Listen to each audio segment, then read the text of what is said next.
Good afternoon. Thank you all for being here today. My name is Darcy McElwee, and I'm the United States Attorney for the District of Maine.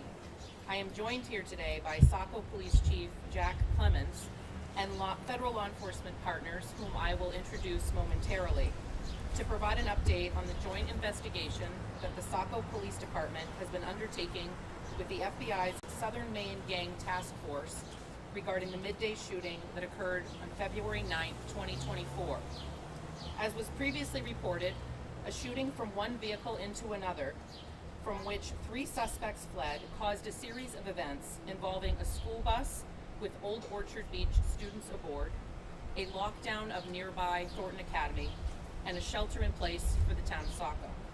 As Chief Clements will explain, the Saco Police and neighboring law enforcement agencies responded, and since that day, his agency has been working directly with the FBI's Southern Maine Gang Task Force, a collaborative team of federal, state, and local law enforcement agents who work together every day to address violent crime in southern and western Maine. In addition to Chief Clements, I am joined here today by representatives of that task force. From the FBI, Supervisory Senior Resident Agent Christopher Peavy. From ATF, Special Agent in Charge James Ferguson, and Resident Agent in Charge Nicholas DeLello. From the United States Marshal Service, Acting U.S. Marshal Kevin Neal. We are also joined here today by Assistant United States Attorneys handling the investigation and prosecution, Jonathan Nathans and Noah Falk.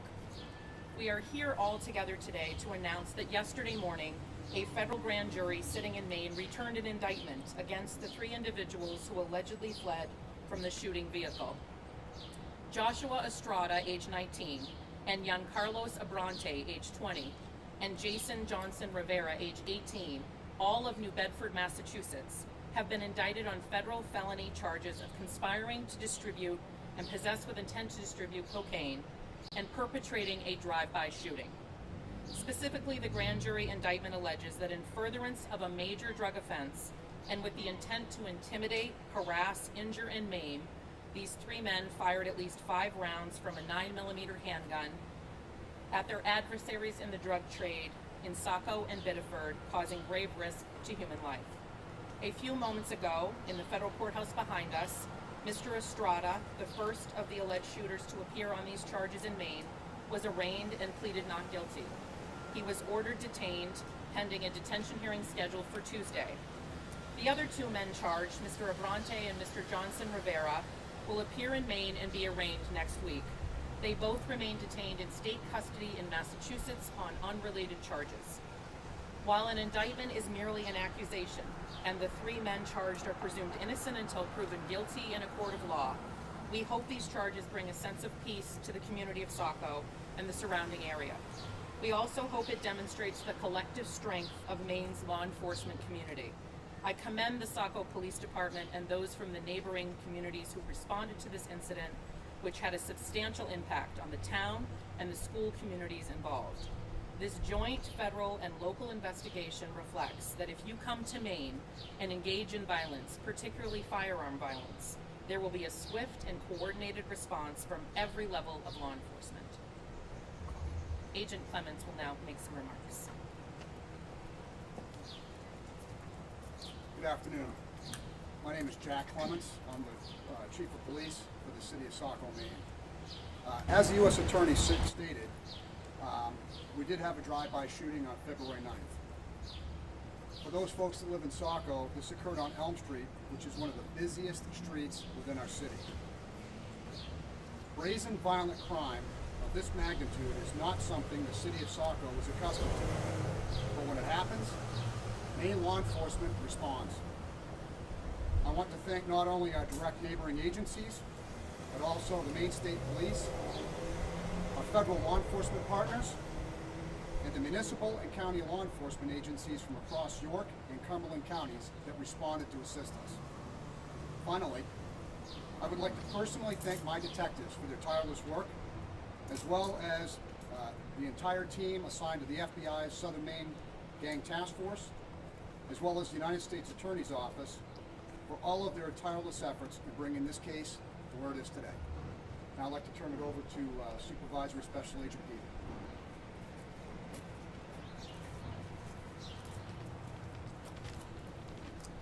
Good afternoon, everyone. I'm Chris Peavy, Supervisory Senior Resident Agent with the FBI in Maine. Today, we're here to announce the arrest of 3 men from New Bedford, Massachusetts, who we believe conspired with each other to deal deadly drugs and commit an act of violence in southern Maine. We believe all 3 men were involved in the drive-by shooting in Saco in February and the multi-vehicle crash involving the school bus that followed. As a result of the ensuing chaos they caused, schools were locked down and the community was asked to shelter in place. At that time, the law enforcement team standing before you today vowed to find out exactly what happened and bring those responsible to justice. These arrests are truly a testament to the seamless collaboration between the FBI's Southern Maine Gang Task Force, the Saco Police Department, and all our law enforcement partners.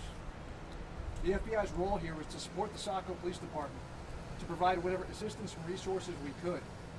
Our Southern Maine Gang Task Force hit the streets immediately after the shooting, collecting information, intelligence, and evidence. Violent drug traffickers have a corrosive effect on our community. Their crimes affect people's peace of mind and quality of life. Know that we are committed to making it safer for the folks who live, work, and visit here. Working together, we are determined to make a difference. One corner, one block, one neighborhood at a time, because the people of Maine deserve nothing less. We also need your help. To those of you living in neighborhoods who have been hit hard by drug trafficking and gun violence, we know you're the ones who suffer daily. We encourage you to reach out to us with any information you think might be useful. I know this is a tough ask, but you can also reach out anonymously by calling 1-800-CALL-FBI or by going to tips.fbi.gov. In closing, I want to thank everyone here for their hard work and partnership on this case. Special thanks to Saco Police Chief Jack Clements and to U.S. Attorney Darcy McElwee and all their teams for outstanding partnership and support, as well as the ATF, the U.S. Marshal Service, and the New Bedford Police Department, who all provided valuable assistance. Rest assured, we will not rest until we identify all the individuals involved in this incident. We'll turn it back over to Darcy. At this time, AUSA's Noah Falk and Jonathan Nathans will come forward and answer any questions you might have. Thank you, Darcy. My name is Noah Falk. I'm the lead drug attorney at the U.S. Attorney's Office here in Maine. My name is Jonathan Nathans. I'm in line at USA here in the office and also the Project Safe Neighborhoods coordinator. We're happy to take any questions, although this is an ongoing investigation and prosecution, so most of what's not public we're not going to be able to speak to today. Yes? The other people in the car that was shot into, do you believe that they were involved in drug trafficking, and are you going to search for them or arrest them? Well, that's a great question. So there has been a complaint that's been made public in this case. It's filed on the docket. The affidavit that was filed in support of that complaint recites facts that I think answer your question, but essentially, yes, it is believed that the individuals who are in, we'll call it the target car, were also drug traffickers, and that these charges arise out of violence in furtherance of drug trafficking. Is that affidavit available? Yes, it is. It's on the public packet. When were these 3 individuals arrested and apprehended? So the gentleman that is detained now in federal custody, Mr. Estrada, he was arrested on May 6th. The other 2 were in state custody and continue to be in state custody. And I don't have the date when they were taken into custody, but my understanding is that it was relatively quickly after the February 9th incident. And they were taken into custody on unrelated charges to what is pending here today. If all 3 suspects were in custody on or around May 6th, was any information public before now, or is there a reason you guys are announcing this now?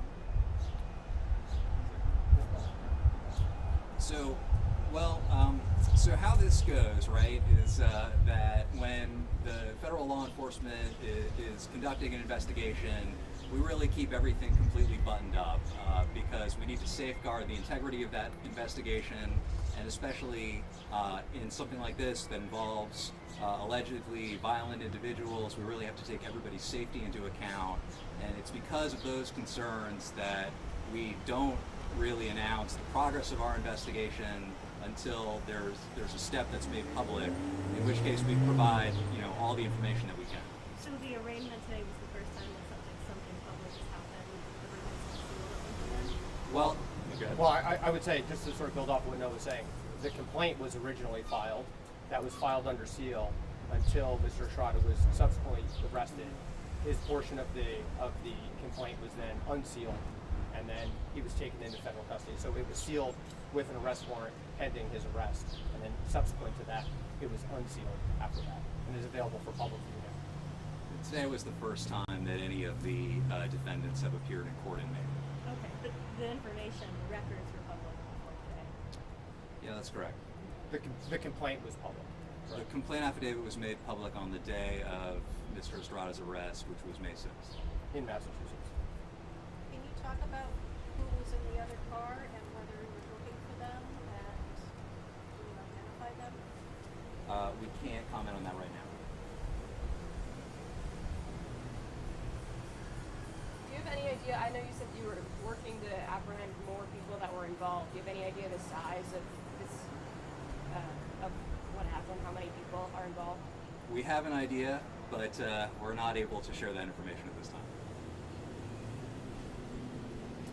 You said they're all from Mass. What's the immigration status of those that were also charged and arrested?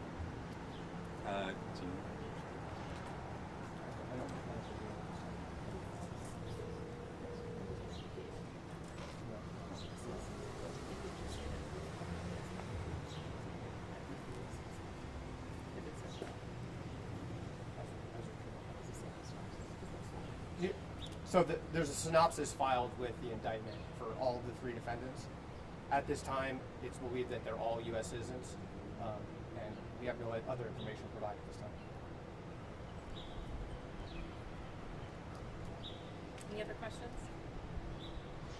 I believe that our public information officer, I can't see her, Jana, has the press releases and the remarks from today, if any of you would like those. And again, thank you so much for coming and for your interest in the case. Thank you. Thank you.